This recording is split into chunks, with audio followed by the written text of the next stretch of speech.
One look, one moment was enough, and my life started to slip through my fingers. I was a woman like many others, a faithful wife, trapped in a routine that seemed harmless. But behind that newspaper there was a void, and when someone dared to look at me, really, I stopped pretending. I gave in. And from there, it all began. Sign up if you want to find out how dangerous desire can become. A man I had believed was my perfect other half. Our marriage wasn't a fairy tale, sure, but who can really claim to live in absolute harmony? I told myself that love was still there, even if something had died inside me. The days passed the same, marked by a routine that was consuming me. The cracks, thin at first, began to grow larger, and it only took one evening to open the dam, a charity event in an elegant hotel in the heart of the city. Andrea wanted to go. He insisted that it would be good for us to go out. I, on the other hand, was tired, frustrated, and the struggling bank account only made everything worse. I went, just to avoid yet another argument. There, among the smiles of circumstance and the glasses full of appearance, I saw him, Fabrizio, a man decidedly older than me, but with a charisma that saturated the air. His age did not weaken him, on the contrary. Every wrinkle on his face seemed to tell forbidden stories. His eyes, they pierced me, as if they were reading inside me. I felt discovered, naked, not in the body, but in the soul. He approached. His way of doing things was that of someone who knows exactly what he wants. His presence made me feel alive in a way I had forgotten. It was he who broke the ice, who grasped my discomfort, who gave voice to what I myself was trying to hide, and in that instant a part of me broke, something I had held back for too long. We talked. It wasn't a simple conversation. It was a journey. Money, dreams left on the street, lost freedom, and then those words pronounced with a disarming naturalness, as if he knew exactly what was stirring inside me. I felt desired, seen, understood. It's been a long time since anyone made me feel this way. After that evening, we started seeing each other more and more often. Every meeting was a shock. It wasn't just her mature charm. It was the promise she carried with her, a life where I could be my own master again, a free woman, a desired woman.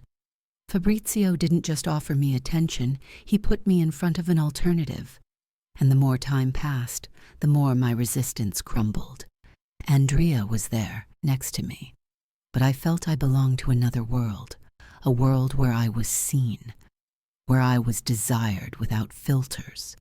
It wasn't love, no, but there was a visceral complicity, a game of power and seduction that sucked me in every time his eyes met mine. When I finally decided to accept his invitation to dinner, I did so with the knowledge that nothing would ever be the same again. It was a dinner for just the two of us. The atmosphere was thick, almost electric.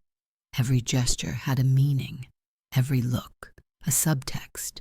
I knew exactly where we were going. And as much as I fought against the guilt, the desire was already winning. I fell, and I did it without apologizing to anyone.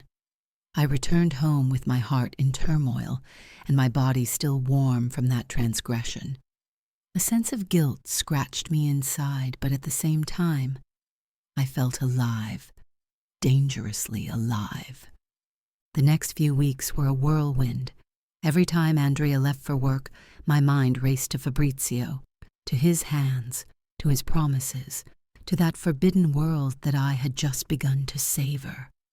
Every thought was a thrill, every memory, a shock along the skin. Then that call came. His voice, calm and firm, announced to me that he wanted to see me again. I knew it wasn't just a simple meeting. It was a reminder, an order disguised as an invitation. The location? Always the same, the Grand Hotel, a room, just for us. The thought made me tremble, but not of fear. What I felt was feverish excitement, mixed with shame and anticipation. I knew I was going past the point of no return, yet part of me wanted it. In fact, he craved it. And so, without any more excuses, I completely immersed myself in that double life. A life made of secrets, skin, power, and desire. When I arrived at the Grand Hotel, I found him there, sitting casually at the bar, a glass of whiskey in hand, a determined look, and that smile that left no room for doubt. Our deal was about to become something real, tangible, of carnal. The room was elegant, tastefully furnished, with attention to every detail. And that bed in the center, it looked like the stage for an act that was just waiting to begin. Fabrizio stood up slowly, closing the distance between us with the typical calm of someone who knows he is in control. No words were needed. Money was part of the game. And after all, I had already accepted the rules. When his fingers touched mine, a shiver ran through my skin, a mixture of fear, excitement, and awareness. It wasn't an affectionate caress. It was a taking of possession. And I didn't back down. Our first physical meeting was not made of sweetness or promises of love. It was concrete, direct, raw. A contract made with the bodies without the need for signatures. Every touch, every movement was a calculated act. He took, I gave, and in return, my life began to transform. After that night, sums of money that I never would have imagined began to arrive, and with that money, I began to indulge in everything I had only dreamed of: clothes, jewelry, travel. On the surface, my existence appeared perfect, a clear and desirable image. Andrea didn't suspect anything. He continued to live in his daily bubble, unaware of the parallel world in which I was losing myself. I felt strong, independent, but at the same time broken, split. The sense of guilt accompanied me like a shadow, but the desire, that gave me no respite. Fabrizio was not a simple lover. It had become a drug. Our understanding was made of complementary needs. He was looking for my body, my presence, my complicity in public. I was looking for what I had never had: power, security, freedom. Every time he called me, I knew what awaited me. And every time I went back to Andrea, I looked at him with dull eyes. Our relationship was empty. There was no longer passion, only habit. And I felt more and more distant, almost a stranger in my own life. Yet I couldn't stop. The risk, the adrenaline, the pleasure, everything was stronger than my remorse. Over time, Fabrizio began to want more. Hotel rooms were no longer enough for him. He wanted me to accompany him to his dinners, events, business lunches. He wanted to show me off, brag, and I became his woman, his trophy. If something in you has moved listening to this story, then stay. Press sign up and let yourself be tempted again, one story at a time. I often wondered why he didn't choose someone younger, but when I asked him, he just smiled in that unique way. He said I was different, that I knew my place, and that he needed someone like me. Meanwhile, my marriage was crumbling day after day. Andrea was starting to sense that something was wrong. He looked at me, looked for answers in my eyes, but I had learned to lie well, so good that sometimes I ended up believing it too. Then something happened that shocked me.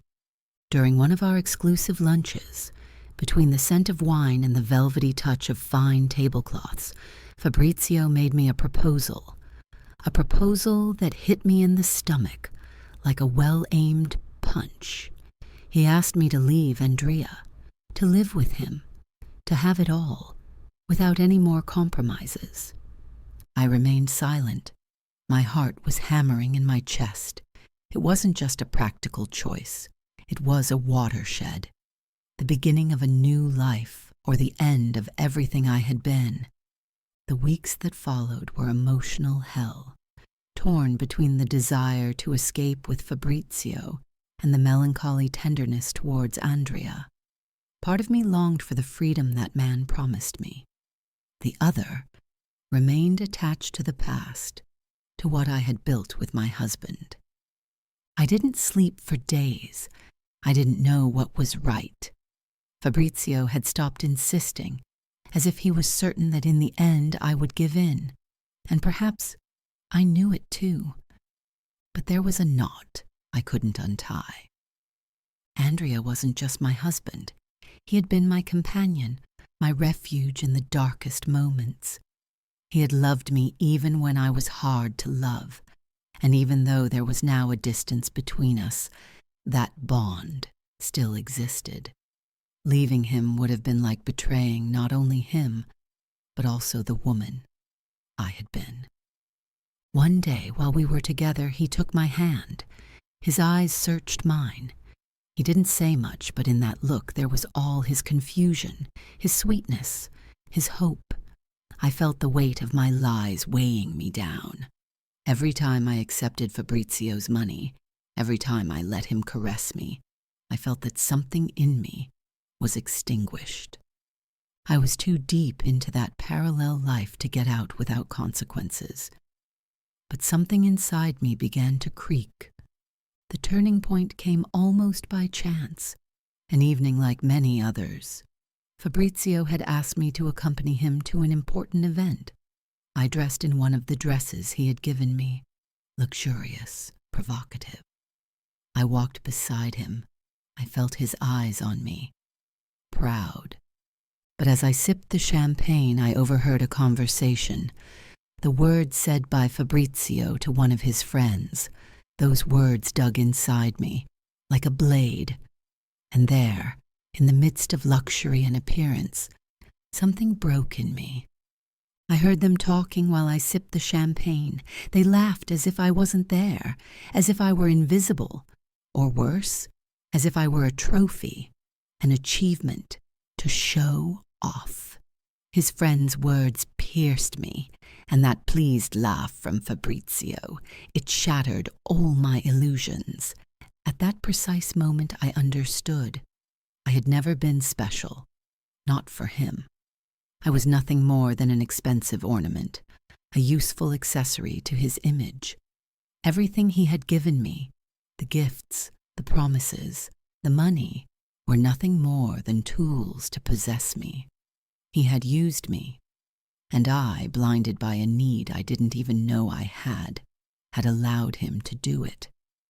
When I returned home to Andrea, I carried a weight on my shoulders that I could no longer ignore. I sat on the bed, still dressed, staring at my reflection. I wondered who I had become. How could I have missed so much? I had transformed into what I had always despised, a woman who trades herself for luxuries. And that luxury, now it disgusted me. I knew I had to choose, but whatever decision I made, it would leave deep scars. I went back into the living room. Andrea was there. His look, now familiar, carried with it a subtle, silent concern. But that evening was different. There was something in his eyes that made me tremble inside. Maybe it was the guilt that made me paranoid. Or maybe it was he who, deep down, had always known. When he spoke to me, his tone was calm, too calm. He told me that he felt something was wrong, that he no longer wanted to pretend not to see, who only wanted the truth, whatever it was. I felt my legs give way. My heart was hammering in my chest. My hands were shaking. I had spent so much time lying, building a parallel life, that I almost no longer remembered what it meant to be honest. But I couldn't hide anymore. And so I told him. I confessed everything to him. The betrayal, the man, the money. There was silence, a long, heartbreaking silence. I didn't dare look at him in the face. When he finally spoke, his voice was broken but without anger, a coldness that hurt even more than a scream. I explained to him that he was a much older man than us, that I did it for money. His reaction was contained, but devastating. He stood up slowly, avoiding my gaze. He said he couldn't believe it. And then he left. I watched him walk away, his rigid body, his step determined but full of pain. And in that moment, I knew I had lost him. I had betrayed his trust, our bond, the memories we had built. He didn't make a scene. He didn't seek revenge. But his silence was the hardest blow to bear. That night, when Fabrizio called me, I didn't answer. It was over with him, too. I had lived inside that perverse game long enough. I had traded my dignity, my love, for a handful of privileges that now seemed ridiculous to me. I was left with nothing. Neither Andrea nor Fabrizio. Neither love nor respect. In the following days, I tried to contact Andrea, to explain myself, to ask him for forgiveness. But he never answered. Silence was his only response, and I had to face my defeat. Fabrizio continued to look for me, but he knew I wouldn't return. For him, I had been a game, a distraction, a woman to show off until he got tired of it. I, in my blindness, had played by his rules, without realizing that I was destroying everything. I was left alone, for months, years perhaps. Andrea moved to another city. He never returned. He took with him the weight of our history, of our ruin. I had believed I could dominate my life with lies, with comfortable choices, with compromises. But it got out of hand. Every now and then, in moments of silence, I think back to those days, what I could have done differently.